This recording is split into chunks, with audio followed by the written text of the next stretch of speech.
ये सब भगवान सबका सब देख रहे हैं और ये सब पूरा भी करते हैं, तभी हम लोग श्रद्धा से बैठे हैं यहाँ पे। ऐसे ये मनुष्य शरीर का आज इनका हमारे दुबे बहन की आज बहुत भाग्य उदय हुई है, जो आज इनके घर पे सत्संग है। सत्संग दुर्लभ है, लेकिन सब इतनी संख्या में आ करके सब बूढ़े बच्चे बहनें हमारी गुरु भाई बहन सब बैठे हैं और सब सुन रहे हैं। ये जहाँ पे बैठी हो इस पे जिसकी बहुत भाग्य रहती वही आ पाती है, नहीं तो ऐसे अपने अपने घर में।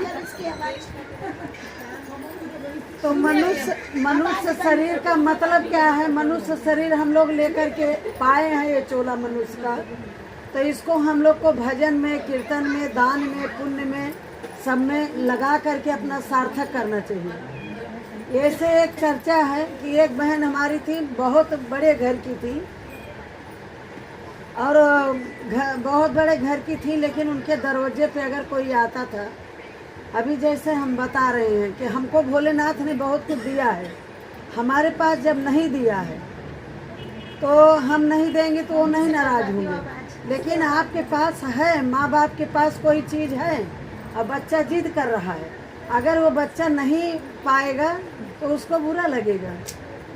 तो हमारे पास जब सब चीज़ है, कोई आएगा भूखा दूखा आया, कोई भी हमारे दरवाजे पे आ गया तो उसको देना चाहिए, हमको खिलाना चाहिए।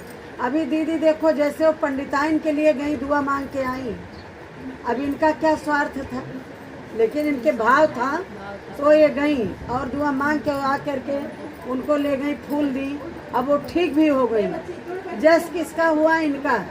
किए कौन? शंकर पार्वती। लेकिन आज वहाँ नहीं जाती तो पंडिताइन वहाँ तक नहीं पहुँच पाती, उनकी चरणों का फूल ला करके उनको दी, वो ठीक हो गई। ये भी एक ये भक्ति है, ये पूजा है अच्छी। अपने दरवाजे पे कोई आया उसको अच्छा से अच्छा खिलाओ पिलाओ। आपुन तो रोज जो खा रहे हैं आपुन के जैसे क्यों? ऐसे एक और कोई गरीब है आ गया बिना वस्त्र का है, आप वस्त्र दो, आप जाओगी तो वस्त्र वहाँ मिलेगा। मैं बार बार बोल रही हूँ, जो आप लोग दोगे 1 रुपये 2 रुपये वही तुम्हारे लिए जमा रहेगा। यहाँ की संपत्ति एक भी साथ नहीं चलेगी, खूब अच्छे से समझ लीजिए। और मनुष्य चोला छोड़ने के बाद आप ये कर नहीं पाएंगे, हम लोग नहीं कर पाएंगे, हमारे हाथ में कुछ नहीं रहेगा। हम एक बार यहाँ जाएंगे तो कुछ रहेगा नहीं। तो बहुत बड़े घर की रानी थी, उनका घर बहुत बड़ा था और परिवार कोई नहीं था। ऐसा हुआ कि मतलब 2 ही प्राणी रह गए, बाल बच्चे उनको कुछ हुए ही नहीं। लेकिन उन्होंने क्या किया कि कभी उन्होंने न मंदिर गया, ना उन्होंने कभी कुछ दान पुण्य किया, ना उन्होंने कभी पूजा पाठ किया, कुछ भी नहीं किया।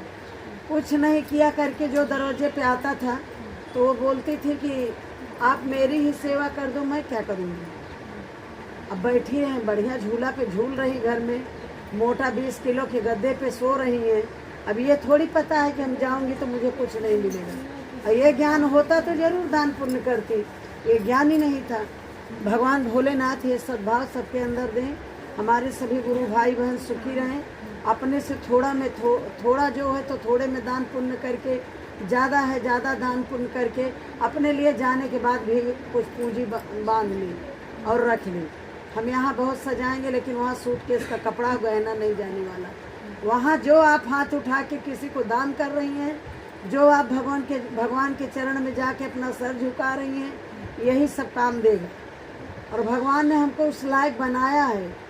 हम तो चाहे जो पहन लें, अभी भगवान ने आँख नाक कान सब दे दिया, हाथ पैर दिया है, हमको बुद्धि दिया है, सब भगवान ने दिया है।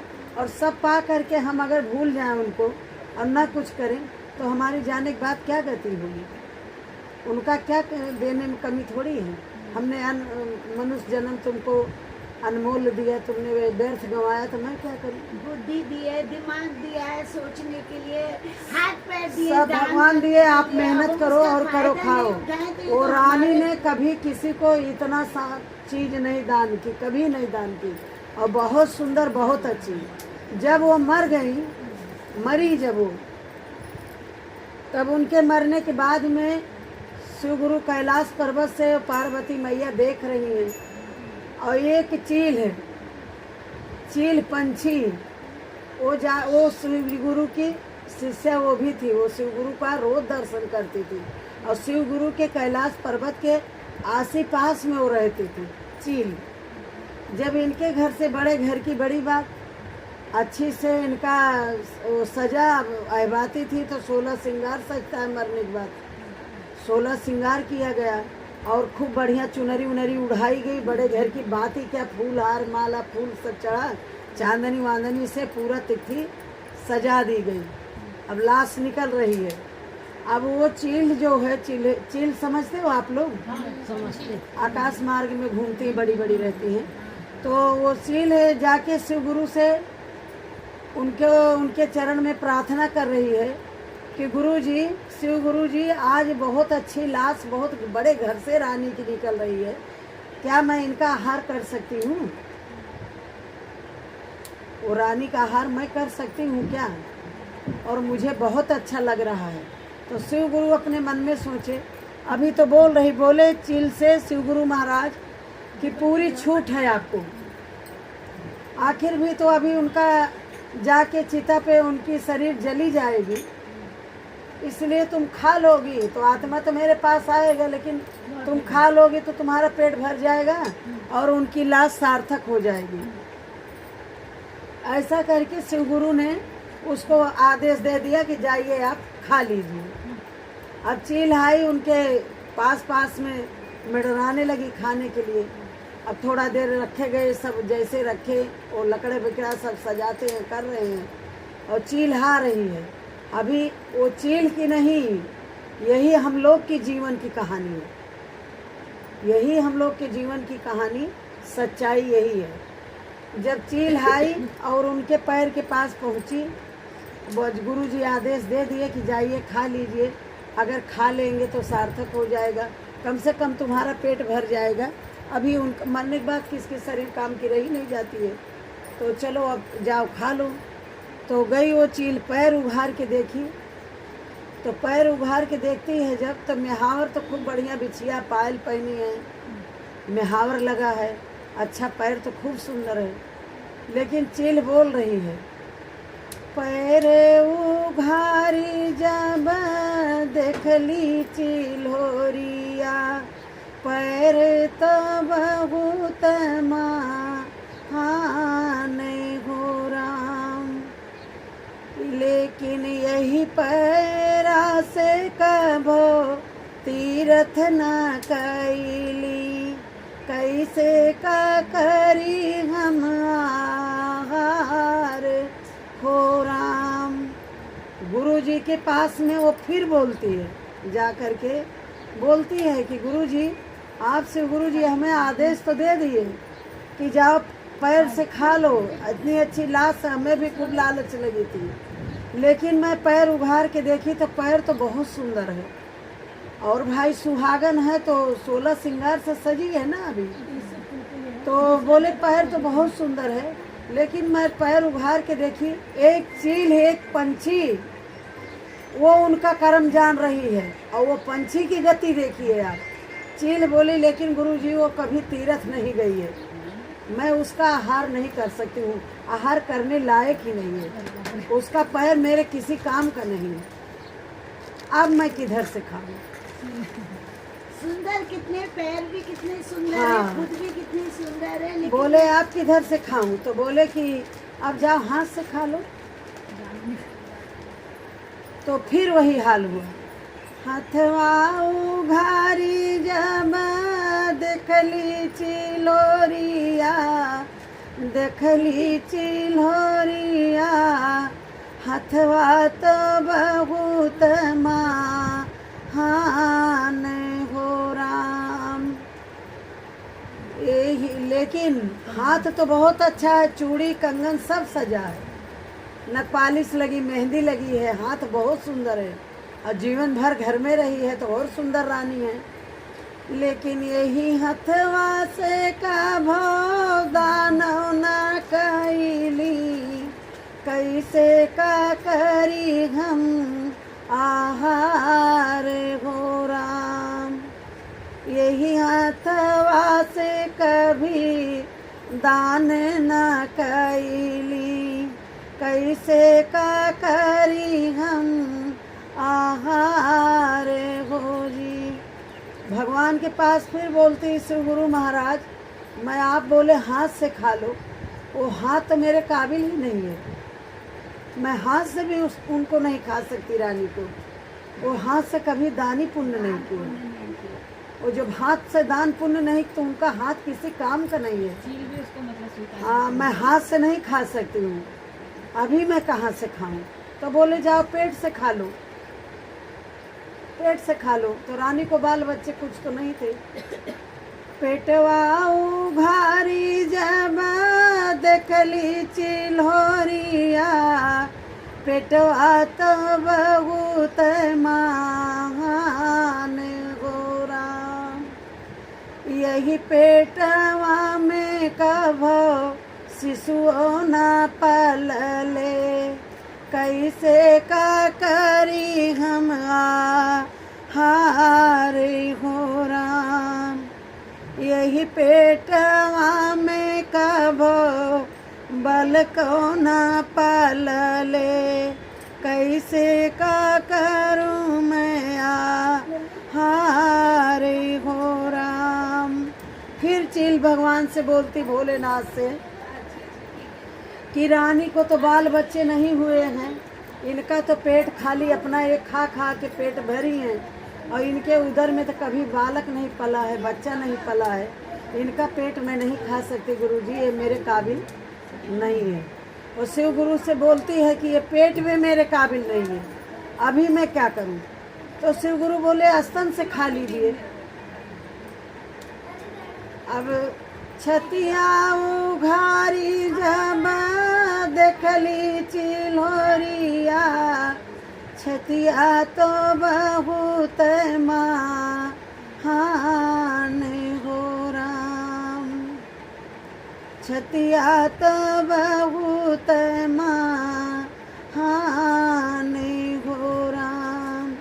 यही छतिया के काबो शिशुओं न पियले, एक नाही बा कौनो काम हो राम, कैसे का करी हम हारे हो राम।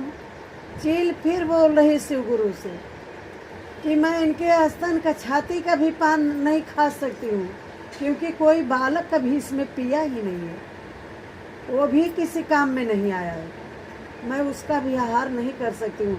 भले मैं एक पक्षी हूँ, मैं चील हूँ जरूर, लेकिन शिव गुरु मुझे ज्ञान है, मेरा ये जन्म मिला है चील का, तो मैं ऐसा चीज़ नहीं छूँगी जिससे जो मेरे काबिल ना हो, मैं नहीं खाऊंगी, वहाँ से भी मैं नहीं खा सकती हूँ।